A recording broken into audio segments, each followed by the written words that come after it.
Baiklah, Assalamualaikum warahmatullahi wabarakatuh. Kembali lagi di channel Sobat Guru dan Operator, Media Guru dan Operator.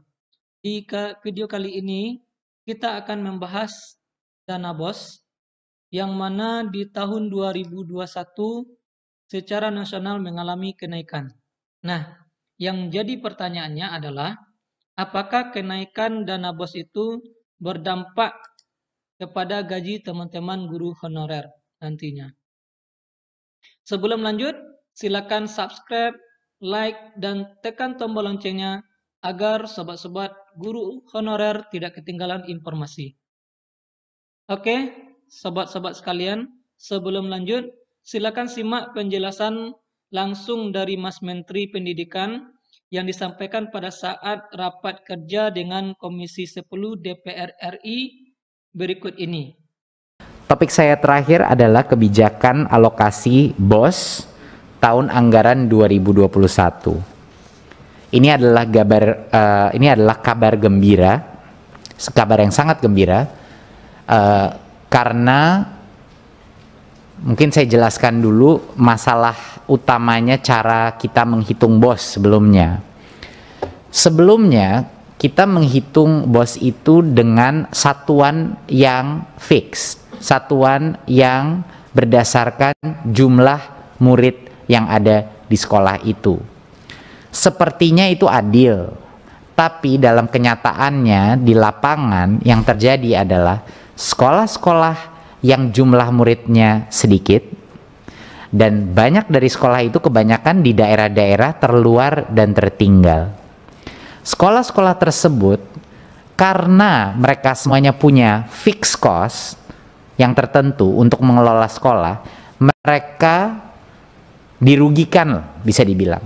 Karena mereka masih harus mengelola sekolah, tapi karena jumlah muridnya kecil, jadi jumlah sarana yang bisa mereka berikan, kualitas yang bisa memberikan itu sangat kecil. Jadinya kalau kita pagu hanya saja kepada jumlah anak yang ada di sekolah itu akan merugikan sekolah-sekolah di daerah yang lebih tidak mampu dan sekolah-sekolah yang punya murid lebih sedikit. Kebalikannya juga sama. Bagi sekolah-sekolah yang memiliki jumlah murid yang besar, mereka bisa menikmati yang namanya economies of scale, di mana mereka bisa, contoh, mempunyai satu aula yang bisa di-share oleh SD, SMP, SMA, contohnya begitu. Mereka tinggal punya satu area buat olahraga dan lain-lain. Jadinya sekolah besar itu punya secara finansial suatu keunggulan strategis. Sedangkan dengan pekalkulasi BOS kita, kalau dihitung per anak saja, ya mereka mendapatkan malah lebih banyak keuntungan. Ya, jadi kabar gembiranya nih kita akan kedepannya merubah cara biaya satuan, menghitung biaya satuan BOS. Kita akan mendasarkan ini juga bukan hanya dari angka siswa, tapi dua variabel. Kita satuan BOS-nya itu akan mengkonsiderasi indeks kemahalan konstruksi IKK dari Badan Pusat Statistik dan indeks besaran peserta didik IPD, yaitu indeks jumlah peserta didik per sekolah di suatu daerah. Kenapa kita gunakan dua angka ini? Kita gunakan angka indeks kemahalan konstruksi karena itu adalah suatu proksi untuk menentukan area ini sulit dicapai apa tidak. Jadi harga prasarana, harga mengirim barang kepada daerah-daerah yang paling tertinggal, itu IKK-nya, indeks kemahalan konstruksinya itu jauh lebih tinggi daripada daerah-daerah yang punya akses, misalnya di Pulau Jawa, yang punya akses dekat urban dan lain-lain. Dan indeks besaran peserta didik adalah indeks berapa besaran total jumlah peserta didik per sekolah di daerah tersebut. Berikutnya. Jadi apa yang terjadi? Kabar gembiranya adalah tidak akan ada sekolah yang bosnya diturunkan. Itu kabar gembira. Sekali lagi saya ulang, tidak akan ada sekolah tahun depan yang bosnya turun.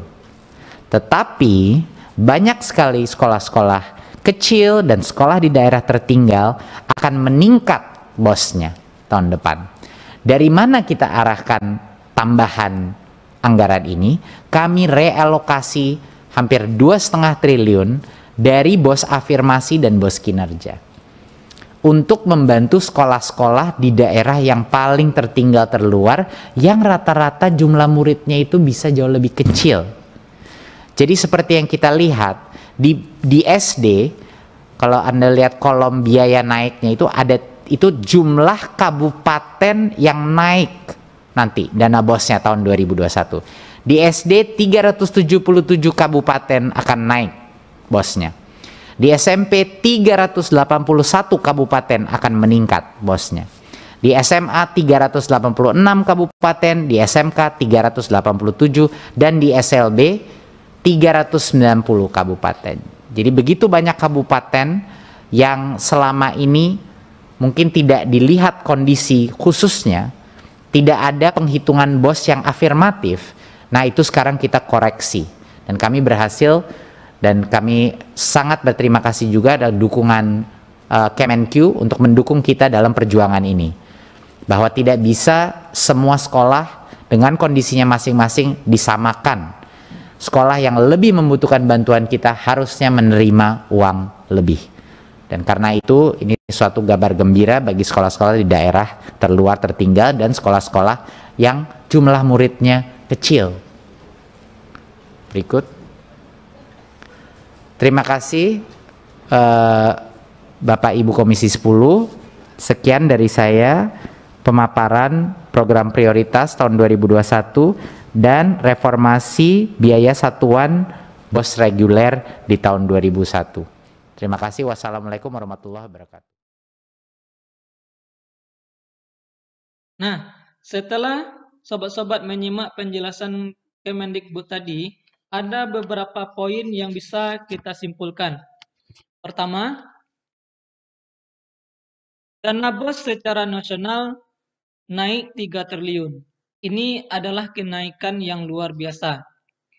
Yang kedua, terkhusus untuk sekolah 3T, ada kenaikan luar biasa karena selama ini dana bos di daerah 3T dan dana bos di daerah perkotaan itu sama persis. Bahkan di daerah 3T bisa kurang karena dana bos selama ini didasarkan kepada jumlah siswa. Di tahun 2021 ini akan dirombak sehingga khusus 3T akan ada kenaikan yang signifikan mengingat memang kebutuhan dan belanja atau cost dalam bahasa Mas Menterinya sangat berbeda dan bahkan lebih tinggi dari daerah perkotaan.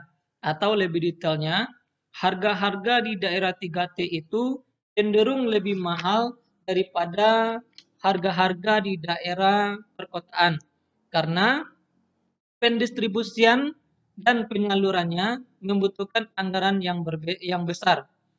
Yang ketiga, dana bos di daerah non-3T tidak mengalami penurunan. Walaupun ada kenaikan dana bos di daerah 3T, tapi dalam pernyataan Mas Menterinya, dana bos di daerah non-3T tidak akan mengalami penurunan. Yang jadi pertanyaannya adalah, apakah kenaikan dana bos mempengaruhi kenaikan gaji para guru-guru honorer? Ini yang perlu kita pahami secara bersama-sama. Kami menemukan sebuah penjelasan di kompas.com di mana Kompas mengutip pernyataan Mas Menteri. Di sini dijelaskan, bagi sekolah yang sudah besar dan mapan, Nadiem memastikan tahun 2021 tidak akan ada penurunan dana bos. Jadi, walaupun dana bos di daerah 3T dinaikkan, tapi tidak akan mengurangi dana bos yang berada di daerah non-3T. Selanjutnya, jadi dana bos sekarang bisa digunakan untuk guru honorer, bisa digunakan untuk beli laptop, beli pulsa, bahkan untuk membantu ekonomi guru-guru honorer. Jadi mohon dimanfaatkan kemerdekaan kepala sekolah dalam mengelola dana BOS, tentu dengan pelaporan yang harus transparan, tutur Kemendikbud. Nah, dari pernyataan Kemendikbud tadi, bisa kita ambil intinya adalah, tentu dengan kenaikan dana BOS di tahun 2021 ini bisa digunakan untuk kenaikan gaji guru honorer. Tentu nanti akan tergantung kepada kebijakan kepada kepala sekolah, yang mana kemerdekaan untuk mengambil kebijakan itu tergantung pada kepala sekolah. Namun ditekankan lagi, tentu kepala sekolah tidak bisa sewenang-wenang mengambil kebijakan dengan menganggarkan dana yang besar untuk membayarkan gaji guru honorer. Tentu kebijakan kepala sekolah akan didasarkan kepada Juknis BOS tahun 2021 yang nantinya akan dikeluarkan oleh Kemendikbud. Kita harapkan kebijakan yang diambil oleh kepala sekolah nantinya bisa membantu perekonomian para guru honorer sesuai dengan aturan yang tercantum di Juknis BOS tahun 2021. Sekian informasi yang bisa kami sampaikan.